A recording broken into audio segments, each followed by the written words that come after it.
Hi guys, it's Jack Rico and welcome to Highly Relevant, a weekly U.S. Latino podcast that explores the relationship between Latino and mainstream pop culture. Today, I'm going to be doing something a little different, and I'm dedicating the whole show to Mexican singer-songwriter Natalia Lafourcade.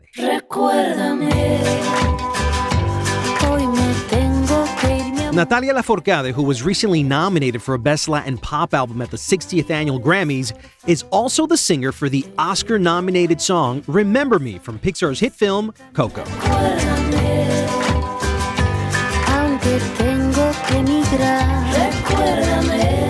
What you're going to hear in this episode is Natalia and I sitting down to talk about her upcoming new album, Musas Volumen 2.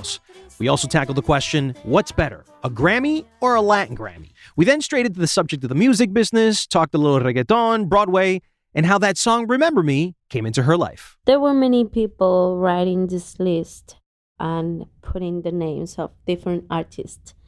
And they told me this story, this anecdota. And there were many of them putting my name, which surprised me a lot. I wouldn't be able to tell you exactly where I was, but it was somewhere circa 2002 when I was in my car fidgeting with the radio when I stumbled upon this song.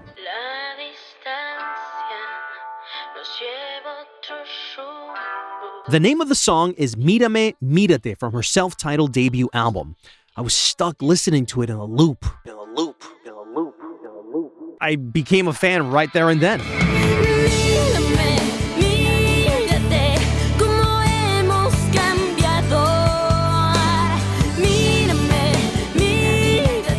Here's my interview with Natalia Lafourcade.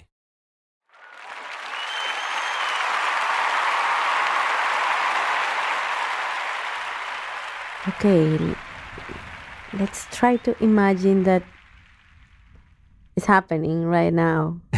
Right. I will feel very nervous, of course, because of the event. That's huge. Natalia is referring to a question I asked her on whether she's been informed if she'll be performing at the Oscars this year. One of my most important, see, I'm breathing because I am like, I'm nervous already. Already?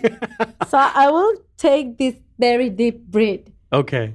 And think about one of my most important rules for the stage. Which is? Or whenever I sing.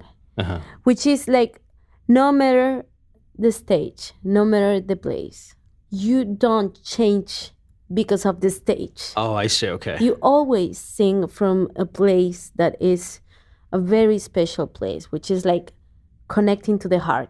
Take us through, if you can take me through, how you got the offer to sing Remember Me and then do the music video. Did Lee Unkrich reach out to you, the director? Was it Disney? Yeah. How did that come to be? And then tell me about the experience of working with Pixar and Miguel for the music video. Yeah, there were many people writing this list and putting the names of different artists.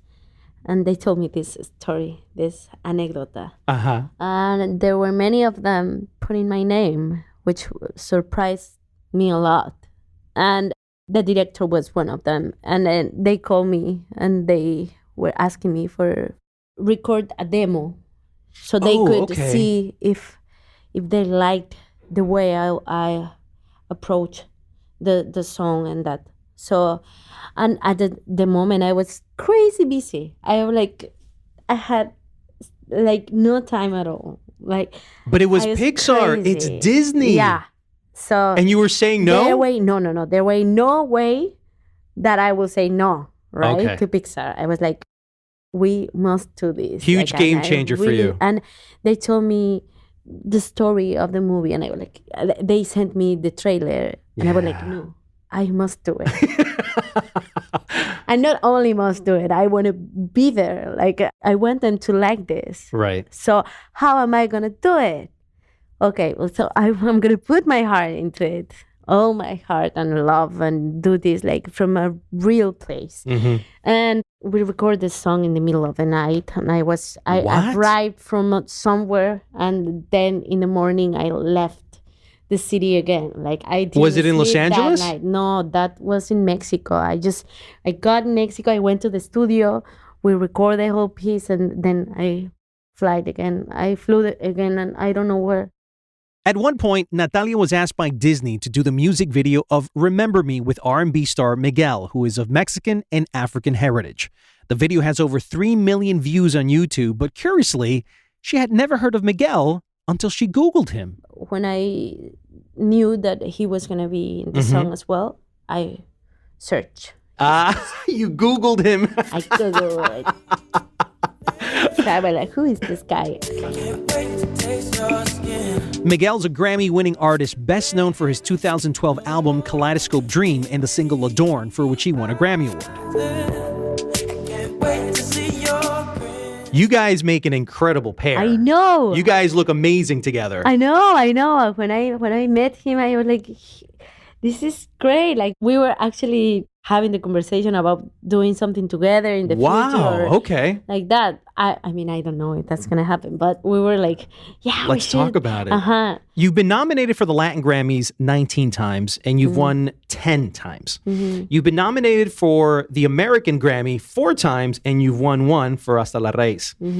Is there a difference winning a Latin Grammy as opposed to an American Grammy? Is there a more of a prestigious thing winning the American Grammy? Is it more important to you? Many people say that, right? To me, it's huge. A Latin Grammy and also Grammy, they bought incredible things to happen. I mean, in a person's career, right? Because there are people voting for your work, like people that belongs to the music industry. And that to me is very special because they're like your colleagues. And so those are the ones that are like that saying, matter. Like, I want to give my vote to these artists, right? So that makes the award very special to me. Y el Latin Grammy es para musas, Natalia Lafourcade. When I first heard of the album, I thought you were doing a full Latin America from Argentina all the way to Panama, all the way to Central America and Mexico, where you're going to explore and visit the genres of each country and then sing them. Yeah. And that wasn't the case. It's mainly about Mexico. Amazing. That would be amazing. And I think would be very original. It will take me years. So the name of the album should really be Homenaje a México, no? Not really, because I wanted to explore this surface of folklore. And I say that because I believe that folklore is a thing that goes deeper. When you really listen to the people that works with folklore. It's about the lyrics. And it's about stories. Stories. And also what I love about the traditional music or folklore is that it could be very wonderful and beautiful poetry in that music, but it is also very simple. Si yo encontrara un alma como la mía, cuántas cosas secretas le contaría. When I first heard about you, you were considered Latin rock or alternative rock in Spanish. And I remember the first 2 albums that you put out. One of them was my favorite of all time. It's called Hoo Hoo Hoo. And that was such an amazing album. For those of you who haven't heard Hoo Hoo Hoo, it's a masterpiece of the Spanish language pop genre. It was nominated for a Latin Grammy and a Grammy. When I was working on Who, the way I will approach the music was very different than now. Right. I actually now listen to that album and it's really magical. It gives me chills. Yeah. And it makes me cry. Wow. And I don't understand how we did that with the sound on that album. Really, I don't even remember. I just remember that we put so many instruments into a big house and I record every instrument I could. I was trying to prove myself that I could be able to record an album almost all by myself, like playing all the instruments. That's crazy. That's incredible. Doing any music that will come to my mind. I love this feeling of a musical in some of the songs that I wrote before. And I believe that who has that feeling, it feels like a musical. Yeah. So if one day I could make a musical with my own music, that would be like a dream for me. I've never been to a Natalia Lafourcade concert. I've never had the privilege or the honor.